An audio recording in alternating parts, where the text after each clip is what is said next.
Bismillahirrahmanirrahim. Assalamu alaikum everyone. Now let's continue. We are doing CRQ number 1 of our December 23 pre-exam mock examination.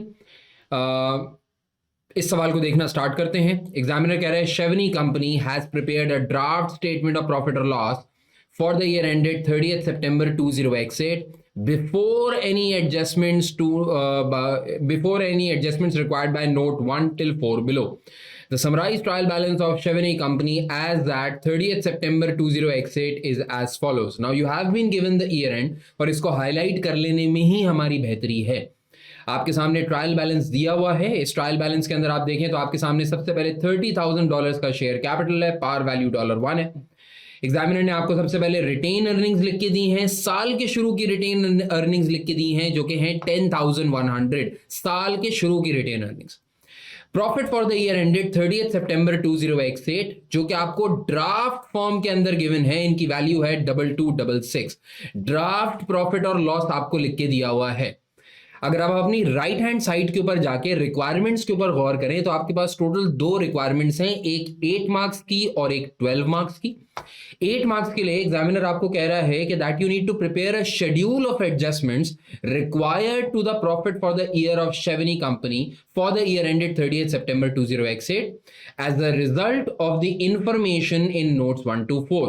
यानी 8 marks के लिए आपने एक schedule of adjustments बनाना है जिसके अंदर आपके एग्जाम के अंदर आने वाली सारी एडजस्टमेंट्स को आप पास थ्रू करेंगे अपने ड्राफ्ट प्रॉफिट के अंदर से, अपने ड्राफ्ट प्रॉफिट के अंदर से पहले फाइनल प्रॉफिट निकालेंगे।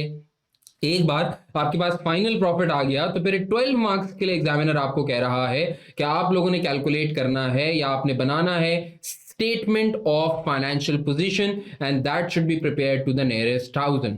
क्लियर? तो ये हमारे पास draft profit for the year जो गिवन है 2266, सारी की सारी एडजस्टमेंट्स इसके ऊपर पास होंगी। इसको आप लोग जरूर अपने दिमाग में रखिएगा। एग्जामिनर ने उसके बाद आपको फैक्ट्री बिल्डिंग दी हुई है एट कॉस्ट इसकी वैल्यू 60,000 है। फिर आपको एग्जामिनर ने प्लांट की कॉस्ट दी हुई है, इसकी कॉस्ट 120,000 है। फिर उसके बाद एग्जामिनर ने आपको फैक्ट्री बिल्डिंग की एक्यूमुलेटेड डिप्रिसिएशन दी हुई है और वो भी दी हुई है 1 अक्टूबर X7 के ऊपर। यानी एग्जामिनर ने आपको साल की शुरू की एक्यूमुलेटेड डिप्रिसिएशन दी हुई है विच इज 12,000 है। अच्छा, 12,000 की एक्यूमुलेटेड डिप्रिसिएशन होने का मतलब ये हुआ, वो भी स्टार्ट ऑफ द ईयर के ऊपर होने का मतलब ये हुआ कि आपने फॉर द ईयर की डिप्रिसिएशन पास नहीं की हुई, वो आपको जरूर एडजस्टमेंट्स के थ्रू पास करनी पड़ेगी।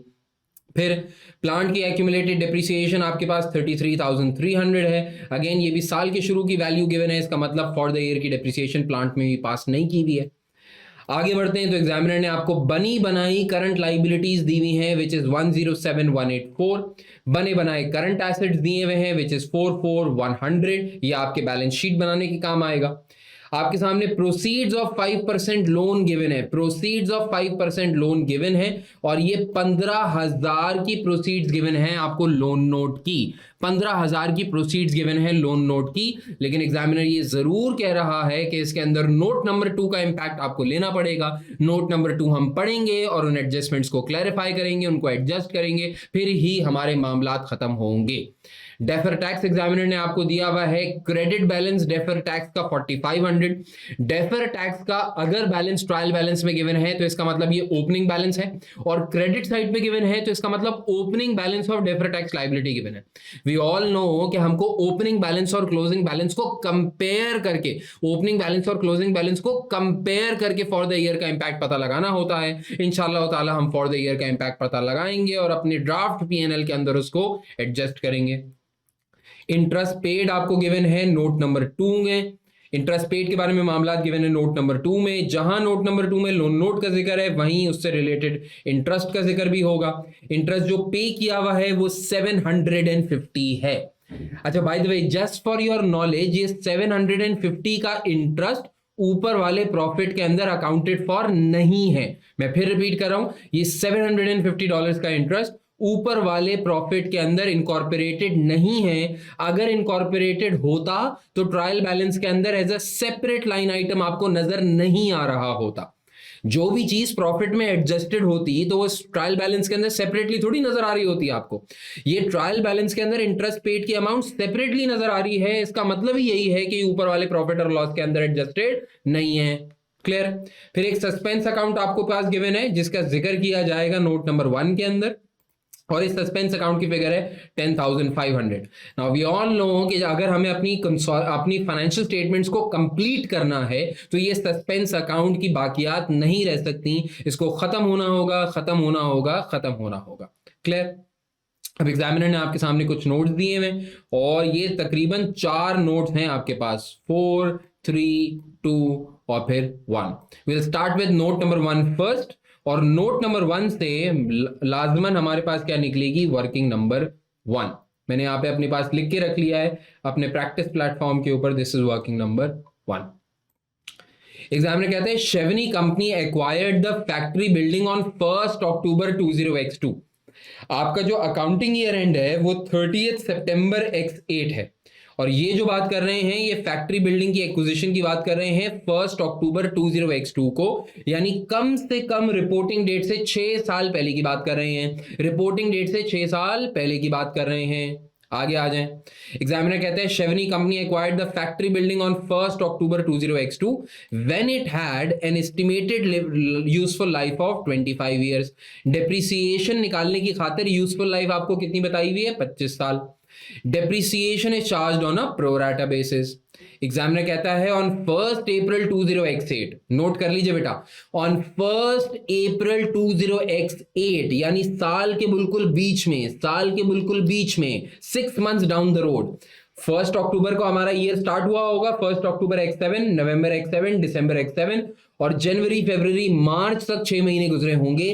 1 अप्रैल x7 का मतलब 31 मार्च तक की बात है, 6 महीने गुजरी हुई बात है। एग्जामिनर कहता है ऑन 1 अप्रैल x8, 6 महीने के बाद, there was a fire in the factory building after which it was determined that the value in use, impairment की बात करें, that the value in use was 34,000 while its fair value was estimated to be 37 million. Cost associated with selling the building was $1 million. Examiner ने आपको पूरी की पूरी impairment की बातें बता दी हैं बेटा। आपको याद है ना, इंपेयरमेंट का हालात और वाकयात यूं होते हैं कि हम कैरिंग वैल्यू को कंपेयर करते हैं रिकवरेबल अमाउंट से, और रिकवरेबल अमाउंट हायर ऑफ होती है 2 थिंग्स के, वैल्यू इन यूज और fair value less cost to sell. Clear. तो अब कहानी का मुद्दा यह है कि 1 अप्रैल x8 को अल्लाह भला करे आपके पास इंपेयरमेंट की हिंट आई, और उस दिन इंपेयरमेंट टेस्टिंग हम कंडक्ट करेंगे।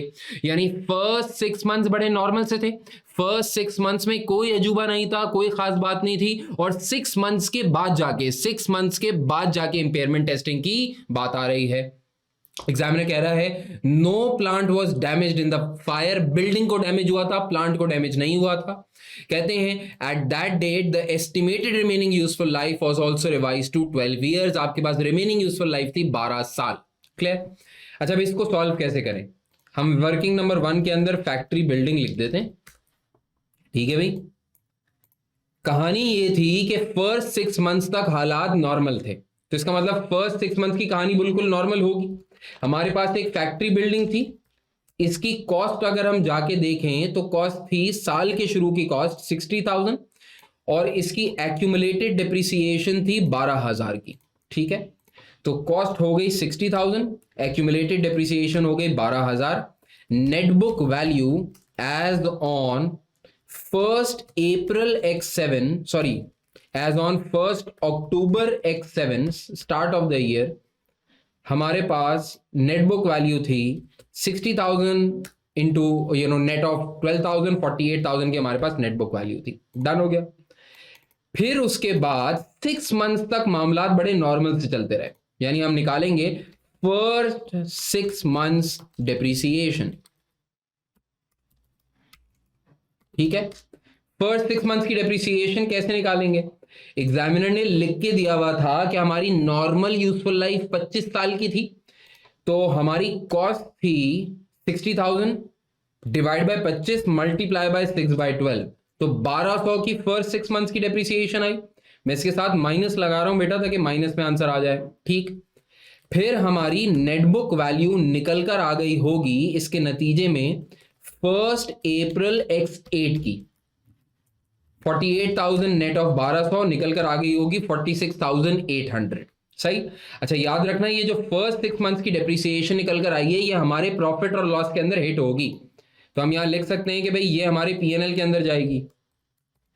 सही है, पीएनएल के अंदर जाएगी। क्लियर होगी बात? डन। फिर उसके बाद इंपेयरमेंट की बारी आई। अच्छा जब इंपेयरमेंट की बारी आई तो इंपेयरमेंट के लिए आपको कंपैरिजन करना पड़ेगा दो चीजों के दरमियान। आप उठाएंगे कैरिंग वैल्यू ऑफ बिल्डिंग, हाँ, और इस कैरिंग वैल्यू ऑफ बिल्डिंग को आप कंपेयर कर लेंगे with recoverable amount which is suppose to be higher of two things, higher of two things, या क्या क्या, वैल्यू इन यूज और fair value less cost to sell. अब अगर सवाल में जाके आप लोग देखें तो एग्जामिनर ने वैल्यू इन यूज बनी बनाई दी हुई है 34 मिलियन या 34,000 की। हम 1000 में सवाल सॉल्व कर रहे हैं तो 34,000, और एग्जामिनर ने लिख दिया हुआ while its fair value was estimated to be 37 million, cost associated with selling the building would be 1 million, यानी fair value less cost to sell निकलेगी 37,000, 37,000 माइनस 1,000 करके। अच्छा इन दोनों में से हमको उठाना होगा हायर ऑफ, और हायर ऑफ कितना होगा 36,000। अब हम कंपेयर करेंगे अपनी कैरिंग वैल्यू को रिकवरेबल अमाउंट के साथ जो कि 36,000 की है, तो इसके नतीजे में हमारे पास इंपेयरमेंट चार्ज आ रहा होगा, इंपेयरमेंट चार्ज आ रहा होगा कितने का, 10,800 का। डन। जब आपका एसेट 10,800 से इंपेयर हो गया, हाँ, अच्छा भाई तो भाई ये 10,800 भी पीएनएल के अंदर जाएगा, तो इसको येलो हाईलाइट कर रहा हूं। देखो हाईलाइट कर लेने से क्या होता है कि आपको याद दहानी रहती है कि क्या क्या पीएनएल में जाएगा क्या क्या नहीं जाएगा। तो इंपेयरमेंट हुई 10,800 की, उसके नतीजे में हमारे पास रिवाइज नेटबुक वैल्यू आ गई होगी आफ्टर इंपेयरमेंट, वो आ गई होगी हमारे पास 46,800, नेट ऑफ 10,800 आ गई होगी 36,000। अच्छा एक बार मेरे बच्चों आपके पास रिवाइज नेटबुक वैल्यू आ गई, तो रिवाइज नेटबुक वैल्यू के ऊपर रिवाइज डेप्रिसिएशन कैलकुलेट होगी। रिवाइज डेप्रिसिएशन कैसे कैलकुलेट होगी? रिवाइज डेप्रिसिएशन का फॉर्मूला होता है revise net book value minus revise scrap value divided by remaining useful life. तो हमारी रिवाइज नेटबुक वैल्यू है 36,000 और एग्जामिनर कह रहा था रिमेनिंग यूजफुल लाइफ है 12 साल, 12 साल। तो 36,000 डिवाइड बाय 12, लेकिन इसको मल्टीप्लाई कर देंगे 6/12 से, ठीक है। तो भाई ये रिजल्टेंटली आपके पास आएगी 1500। This 1500 will also go into PNL, this 1500 will also go into PNL. कोई बच्चा पूछेगा सर आपने 6/12 क्यों किया? क्योंकि बेटा ये लास्ट 6 मंथ्स की डेप्रिसिएशन है, लास्ट 6 मंथ्स की डेप्रिसिएशन है। अगर कोई मुझसे पूछे कि sir what is the total expense related to factory building, या ऐसे कर लेते हैं, दो हिस्सों में कर लेता हूं ताकि मार्क पूरा मिल जाए। Total depreciation expense for PNL that will be 1200 plus 1500 PNL में जाएगा, हाँ। And then there will be total impairment charge, impairment की स्पेलिंग सही कर लूं, इंपेयरमेंट चार्ज जो कि हमारे पीएनएल में जाएगा 10,800 का। This will also go into PNL. ठीक हो गया भाई? अगेन येलो हाईलाइट कर रहा हूं इसको ताकि याद दहानी रहे कि भाई क्या क्या पीएनएल में जाएगा। फिर उसके बाद अगर मुझसे कोई ये पूछता कि भैया जी ये बताओ बैलेंस शीट में क्या जाएगा, तो मैं कहता भाई net book value as at 30th September 20x8 will be, हमारी रिवाइज नेट बुक वैल्यू अभी तक 36,000 की आ गई थी, लास्ट मंथ की डेप्रिसिएशन इससे नेट कर ले 1500 की, तो 34,500 चला जाएगा हमारी एसओएफपी के अंदर। मैं इसको किसी और कलर से हाईलाइट कर रहा हूं ताकि क्लोजिंग करने में, पीएनएल बैलेंस शीट बनाने में आसानी रहे। 34,500 की एसओएफपी आ गई। अब जब आपने ये काम कर लिया तो इसका मतलब आपका नोट नंबर 1 का पैराग्राफ नंबर 1 कंप्लीट हो गया। अब हम बात करेंगे पैराग्राफ नंबर 2 के ऊपर, एंड लाजिम तौर के ऊपर इससे क्या निकलेगी, वर्किंग नंबर 2 निकलेगी। एग्जामिनर कहते हैं ऑन 1 अक्टूबर 20x7, यानी साल के स्टार्ट के ऊपर On 1st October 2007, Chevron company sold one of its plant with a carrying amount of 9 million. एक प्लांट था हमारे पास 9,000 वाला जिसको बेच दिया गया. एक प्लांट था हमारे पास 9,000 वाला जिसको बेच दिया गया, जिसकी कॉस्ट 15 मिलियन थी और एक्यूमुलेटेड डेप्रिसिएशन 6 मिलियन थी. उसको सेल कर दिया हमने 10,500 का. 9,000 वाला प्लांट बेच कितने का दिया? 10,500 का. The proceeds were credited to suspense account. ये जो ऊपर आप सस्पेंस अकाउंट देख रहे हैं ना बेटा, ये जो ऊपर आप सस्पेंस अकाउंट देख रहे हैं 10,500 का, ये सेल्स प्रोसीड्स हैं जिनको यहां पे रखा गया था. अब वो रिवर्स हो जाएंगी. ये है डिस्पोजल ऑफ अ प्लांट. सारा प्लांट डिस्पोज ऑफ नहीं किया, एक प्लांट डिस्पोज ऑफ किया. अच्छा, इसकी कैरिंग वैल्यू कितनी थी भाई जिस दिन डिस्पोज ऑफ किया? कैरिंग वैल्यू थी 9,000. सेल्स प्रोसीड इसकी कितनी थी? इसकी थी 10,500. इसका मतलब आपके पास गेन ऑन डिस्पोजल आया होगा और वो आया होगा 1,500 का, और ये भी जाएगा आपके पीएनएल के अंदर as an income, as an addition. Clear होती है बात? गेन ऑन डिस्पोजल जाएगा 1,500 का पीएनएल के अंदर, और ये जो ऊपर वाला सस्पेंस अकाउंट है बेटा ये एलिमिनेट हो गया, ये एलिमिनेट हो गया. क्लियर होती है बात? ये डन. अच्छा, इसके बाद एग्जामिनर ने नीचे लिख के दिया हुआ है no depreciation has yet been charged on any non current asset. Plant is depreciated at 15% per annum using reducing balance method. मैं यहां पे वर्किंग नंबर 3 लिख देता हूं. सही है. ये है depreciation on remaining plant, right? Remaining plant. ठीक है. अच्छा, रिमेनिंग प्लांट के ऊपर डेप्रिसिएशन निकालने के लिए मुझे रिमेनिंग कॉस्ट चाहिए होगी, मुझे रिमेनिंग एक्यूमुलेटेड डेप्रिसिएशन चाहिए होगी. अगर आप चल के नोट करें तो प्लांट की बनी बनाई कॉस्ट आपको गिवन है 1,20,000 की, जबकि जो आइटम हमने बेच दिया वो तो बिक गया, उसके ऊपर तो डेप्रिसिएशन नहीं निकलेगी, उसकी वैल्यू 15,000 थी. तो हम कॉस्ट निकालेंगे 120,000 माइनस 15,000, है ना, 1,05,000. एक्यूमुलेटेड डेप्रिसिएशन बनी बनाई हमारे पास 33,300 की है ना, और इसमें से जो डिस्पोज्ड ऑफ आइटम है उसकी डेप्रिसिएशन निकाल देंगे जो कि है 6,000. तो 6,000 हो गया. इसी चीज को बेटा हम यहां लेके चले जाएं तो हमारे पास एक्यूमुलेटेड डेप्रिसिएशन जो बचेगी वो बचेगी बेटा, मैंने शायद कुछ गलत लिख दिया है यहां पे, 33,300 है.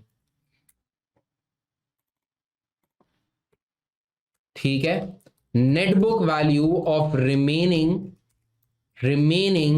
प्लांट कितना आ गया बेटा? 105,000 27,300. ये net book value of remaining plant आ गई, और इसके ऊपर हम अप्लाई करेंगे अपनी डेप्रिसिएशन ऑन प्लांट, और वो कितनी थी बेटा? एग्जामिनर ने गालिबन लिख के दिया हुआ था 15% per annum using reducing balance method. Reducing balance है तो हम इस पे अप्लाई कर देंगे 77,700 के ऊपर 15%.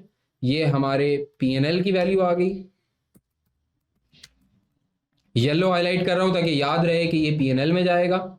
और फिर अगर मुझसे कोई पूछे कि net book value of plant as at 30th September X8 कितना बचेगा, तो 77,700 नेट ऑफ 11655 बच कितना आ गया? 66,045. और ये जाएगा बेटा हमारी बैलेंस शीट के अंदर, ये एसओएफपी के अंदर जाएगा. ठीक है, डन हो गई बात? क्लियर? आगे बढ़े. इसके बाद बेटा हम करेंगे वर्किंग नंबर 4. ऑब्वियसली हमारा ये पहला नोट खत्म हो गया. Working number 4. अच्छा, working number 4 is related to, थोड़ी सी अपनी वर्किंग में भी नीचे आके जगह बना रहा हूं ताकि इतनी इनफ जगह रहे. अच्छा, working number note number 2 is related to loan note, तो वर्किंग नंबर 2 भी लोन नोट से रिलेटेड बनेगी. A 5% loan note was issued on 1st October X7 at its par value of 15,000. आपने एक लोन नोट इशू किया है जिसकी par value बताई जा रही है कितनी है? 15,000. एग्जामिनर कह रहा है direct cost of the issue amounted to 375,000 यानी 375 which was charge to profit और लॉस. अब यहां पे एक मसला, बेटा याद रखना, direct cost of the issue जो 375 है ना, as per the principles of IFRS 9 ये इशू कॉस्ट कैपिटलाइज हो जाती है बिकॉज इसका इंपैक्ट ऑलरेडी इफेक्टिव रेट में शामिल होता है। इन लोगों ने क्या किया हुआ है कि ये कॉस्ट चार्ज की हुई है पीएनएल के अंदर, जो कि हमको रिवर्स करनी पड़ेगी, हमको पीएनएल से हटानी पड़ेगी और लाइबिलिटी से सेटल ऑफ करनी पड़ेगी। तो मैं यहां लिख देता हूं बेटा,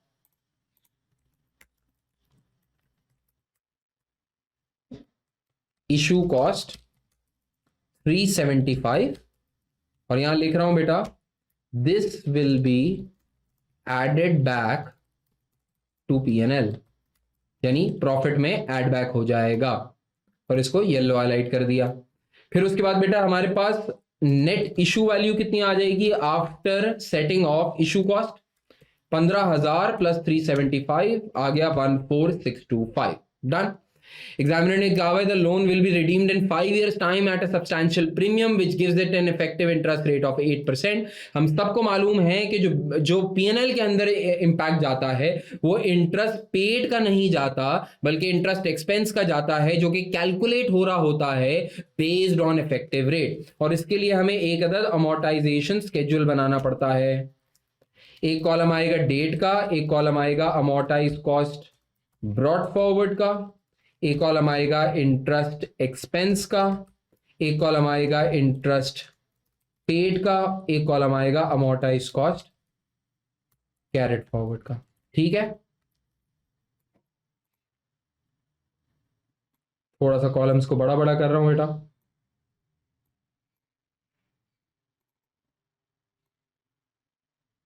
थोड़ा सा कॉलम्स को बड़ा कर दिया।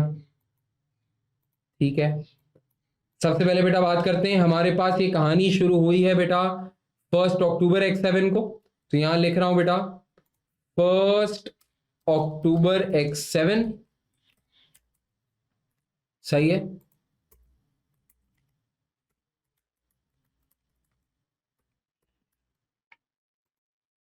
सही है, 1 अक्टूबर X7 वाले दिन ना कोई ब्रॉड फॉरवर्ड था, ना कोई इंटरेस्ट था, ना इंटरेस्ट पेड था। हमारी बुक्स में एक फाइनेंशियल लाइबिलिटी आ गई होगी 14,625 की। ठीक है, फिर उसके बाद अगली मुलाकात हुई होगी 30 सितंबर 2018 के अंदर। बेटा पुराने जमाने का क्लोजिंग हमारे इस जमाने का ओपनिंग बन गया होगा। इंटरेस्ट एक्सपेंस कैलकुलेट होगा इफेक्टिव रेट के ऊपर जो कि 8% है। इंटरेस्ट पेड कैलकुलेट होता है हमेशा पार वैल्यू और कूपन रेट को शामिल करके। ठीक है,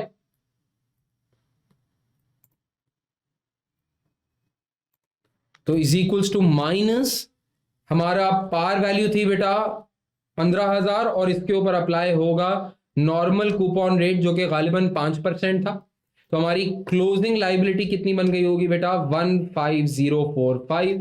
याद रखना ये जो 15045 है, यानी मैं ऐसे लिख देता हूं यहां पे, थोड़ा सा आपके लिए आसानी कर लेते हैं कि पीएनएल के अंदर टोटल एक्सपेंस कितना जाएगा, पीएनएल के अंदर इंटरेस्ट एक्सपेंस कितना जाएगा 1170 का माइनस में जाएगा, और एसओएफपी के अंदर कितना जाएगा, एसओएफपी के अंदर हमारे पास जाएगी फाइनेंशियल लाइबिलिटी 15045 की।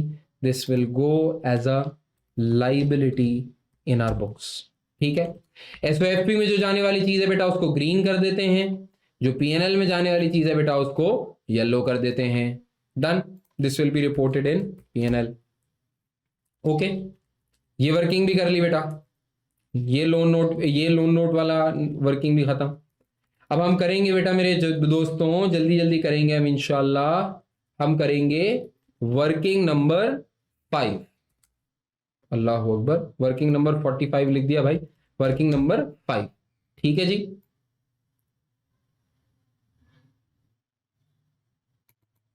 पढ़ लेते हैं।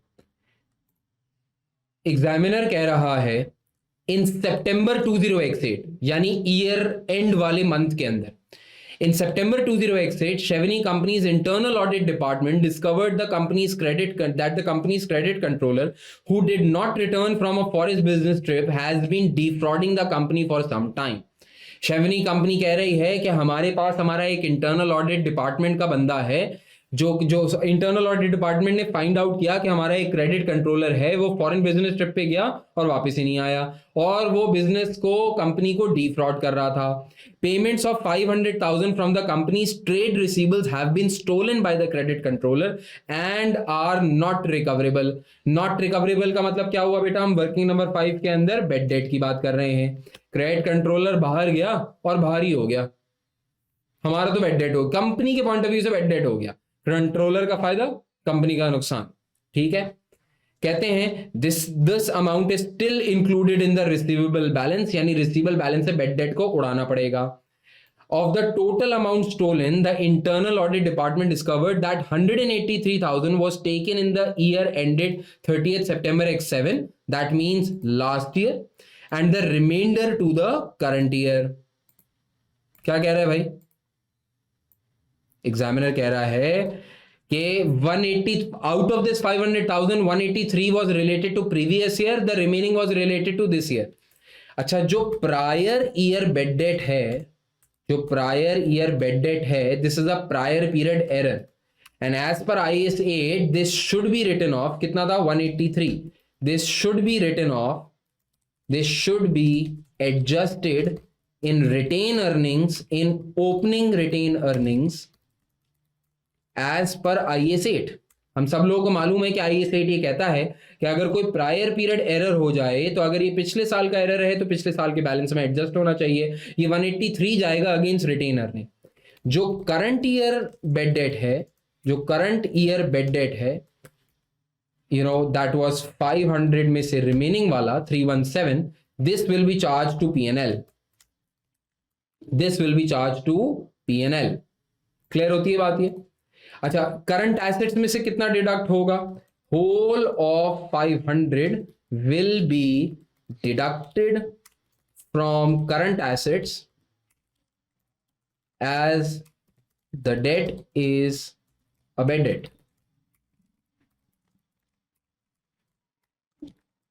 ठीक है, debt is a bad debt, therefore 500 पूरा का पूरा आपके बैलेंस शीट में एडजस्ट हो जाएगा. ठीक है, आगे बढ़े.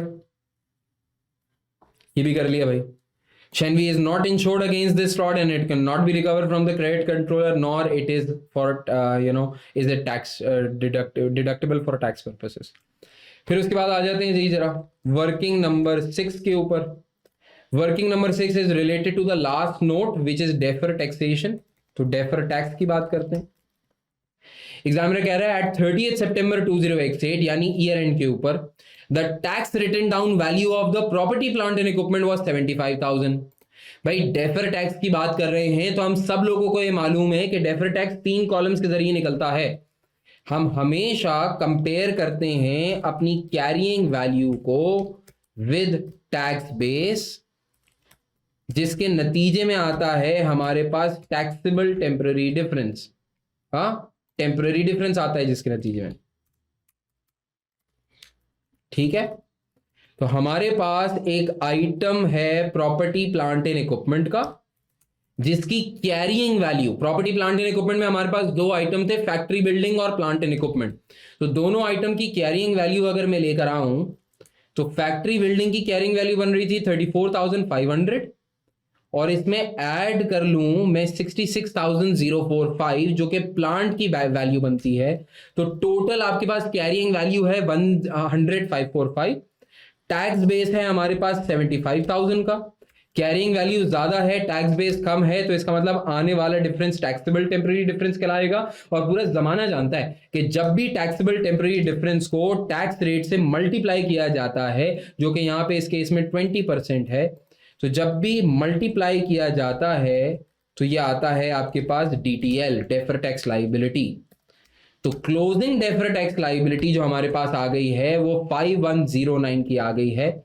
हम अपनी ओपनिंग डेफर टैक्स लाइबिलिटी को क्लोजिंग डेफर टैक्स लाइबिलिटी से कंपेयर करेंगे. हमारी ओपनिंग डेफर टैक्स लाइबिलिटी है बेटा 4,500, क्लोजिंग डेफर टैक्स लाइबिलिटी है बेटा 5109. इसका मतलब हमारे पास एक डेफर टैक्स का चार्ज आ रहा है, बिकॉज हमारी लाइबिलिटी बढ़ रही है, हमारे पास डेफर टैक्स का चार्ज आ रहा है पीएनएल के अंदर, and this will be reported as an expense in your draft profit. Done. और ये जो क्लोजिंग डीटीएल है बाय द वे, ये चला जाएगा हमारी एसओएफपी के अंदर, this will go into your balance sheet. Done. अब बेटा हमने सारी की सारी एडजस्टमेंट्स पास कर ली हैं, अब हमें करना क्या है कि हमने ड्राफ्ट पीएनएल बनाना है और फिर एसओएफपी बनानी है। ड्राफ्ट पीएनएल बनाते हैं बेटा सबसे पहले, यहां पे साइड में आते हैं, यहां लिख लेते हैं part number A, we are going to prepare a schedule of adjustments to profit or loss for the year ended 30th September 20x8। ठीक है, हमारे पास ड्राफ्ट प्रॉफिट बेटा, draft profit as per question हमारे पास गिवन था 2266 का, और इस 2266 के आइटम के अंदर हमें करनी पड़ेंगी कुछ एडजस्टमेंट्स। अब एडजस्टमेंट्स क्या क्या हैं जरा एक एक करके करते चले जाते हैं। लिख ली थी हमने पास सारी, ठीक है। एडजस्टमेंट्स, पहली एडजस्टमेंट क्या थी भाई हमारे पास, नोट नंबर 1 से हमारे पास टोटल डेप्रिसिएशन एक्सपेंस था और टोटल इंपेयरमेंट चार्ज था।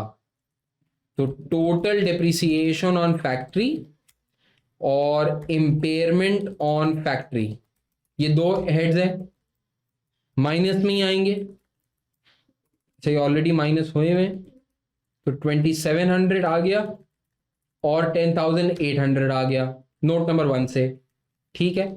चाहूं तो यहां पे वर्किंग 1 लिख सकता हूं, वर्किंग 1, ठीक है। फिर उसके बाद बेटा वर्किंग नंबर 2 पे चलते हैं। वर्किंग नंबर 2 में हमारे पास एक डिस्पोजल ऑफ प्लांट हुआ था, जिसके नतीजे में हमारे पास गेन ऑन डिस्पोजल आया था। हम सस्पेंस अकाउंट में ले गए थे, लेकिन अब हम पीएनएल में लेके जाएंगे। गेन ऑन डिस्पोजल, रेफरेंस क्या है, वर्किंग नंबर 2, लिंक करके लेके आऊंगा, इज इक्वल्स टू दबाएं, एरो कीज चलाएं, 1500 आ गया यहां पे। डन। फिर उसके बाद भाई इसके बाद वर्किंग नंबर 3 में क्या था, डेप्रिसिएशन ऑन प्लांट थी 111655, तो आ जाते हैं भाई depreciation on plant working number 3, आ जाए भाई जरा, कितना है डेप्रिसिएशन ऑन प्लांट, 111655, ये भी हो गया। नेक्स्ट बेटा इसके आगे चलें तो आपके पास एक तो इशू कॉस्ट का रिवर्सल था, this will be added back to PNL, एक तो इशू कॉस्ट का रिवर्सल और फिर पीएनएल में जाएगा इंटरेस्ट एक्सपेंस। दोनों चीजें लिख लेता हूं यहां पे अपने पास, रिवर्सल ऑफ इशू कॉस्ट और क्या था, हाँ इंटरेस्ट एक्सपेंस।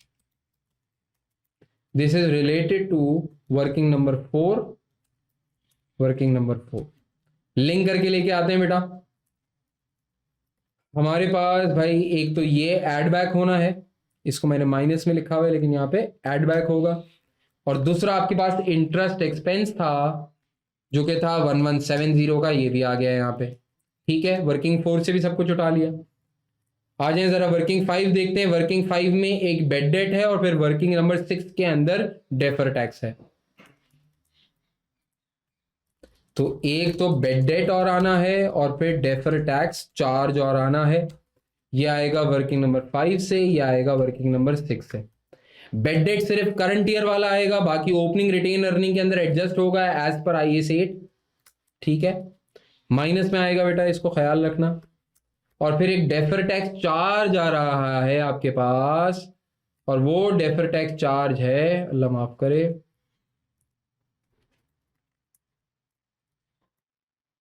609, ठीक है। डेफर टैक्स चार्ज है तो माइनस में आएगा। विद दिस हमने सारी की सारी वर्किंग कंप्लीट कर ली। टोटल एडजस्टमेंट जो बेटा हमारे पास आएंगी वो आएंगी इज इक्वल्स टू SUM सम, सबको सिलेक्ट कर लीजिए। टोटल एडजस्टमेंट्स आ गई 25376 की। हमारे पास revise profit for the year ended 30th September X6 कितना आ गया, 2266 net of 25376 कितना हो गया बेटा 23110. This is are revise profit. Once के हमने ये काम कर लिया तो बेटा अब हाथों हाथ there is nothing much left. Part number B बनाएंगे हम लोग बेटा SOFP as at 30th September 20x8. SOFP में सबसे पहले एसेट्स आ जाएंगे. एसेट्स के अंदर हमारे पास सबसे पहले नॉन करंट एसेट्स आ जाएंगे. नॉन करंट एसेट्स के अंदर बेटा हमारे पास दो चीजें हैं. क्या क्या? एक तो फैक्ट्री बिल्डिंग है और एक प्लांट है. अच्छा, दोनों की वैल्यूज हमने ऑलरेडी निकाल के रख ली हुई थी. तो फैक्ट्री बिल्डिंग की जो टोटल वैल्यू बेटा हमारे पास बन रही थी SOFP के लिए वो थी 34,100 वर्किंग नंबर 1. प्लांट की वर्किंग नंबर 3 थी. प्लांट की SOFP वैल्यू बेटा हमने निकाल ली थी जो कि थी 66045. तो टोटल नॉन करंट एसेट्स थे हमारे पास 34,500 प्लस 66045. ये आ गए टोटल नॉन करंट एसेट्स. फिर बात करेंगे करंट एसेट्स की. करंट एसेट्स बेटा लकीली हमारे पास बने बनाए गिवन थे. अगर हम अपने सवाल को थोड़ा सा बढ़ाएं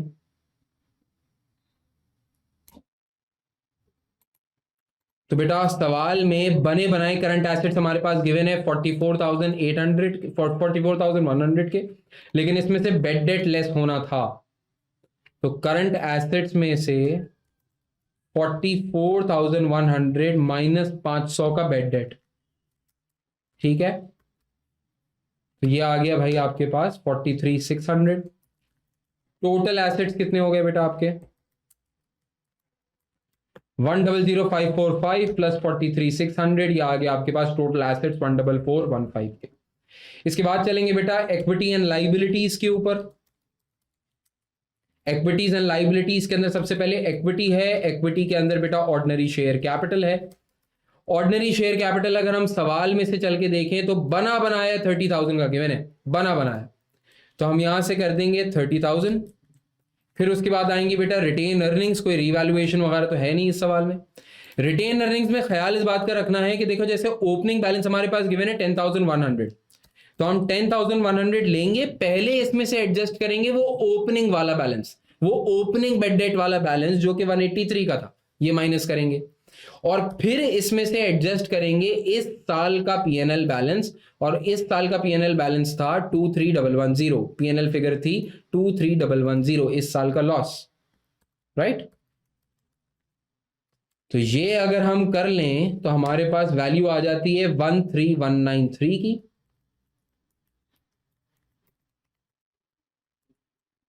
ठीक है, फिर उसके बाद हम बात करेंगे नॉन करंट लाइबिलिटीज की.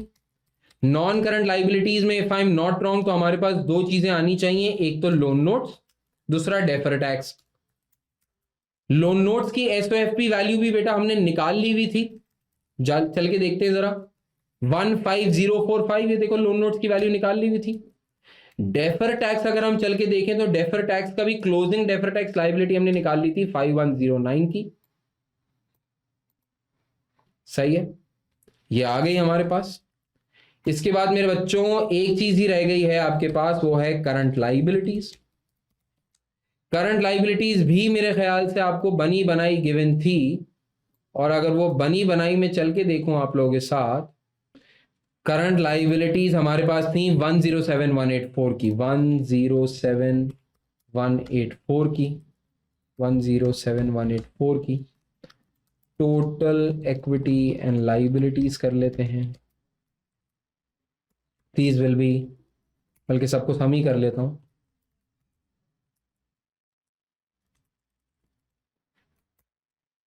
$144,145 बैलेंस हो गई क्या? टोटल एसेट्स का बैलेंस था 144,145. बिल्कुल सही. हमारा भी बैलेंस कितना आ रहा है? हमारा भी बैलेंस कितना आ रहा है? 144,145 का बैलेंस हो गया 0 and it is the answer. हमारी सवाल सॉल्व हो गया. या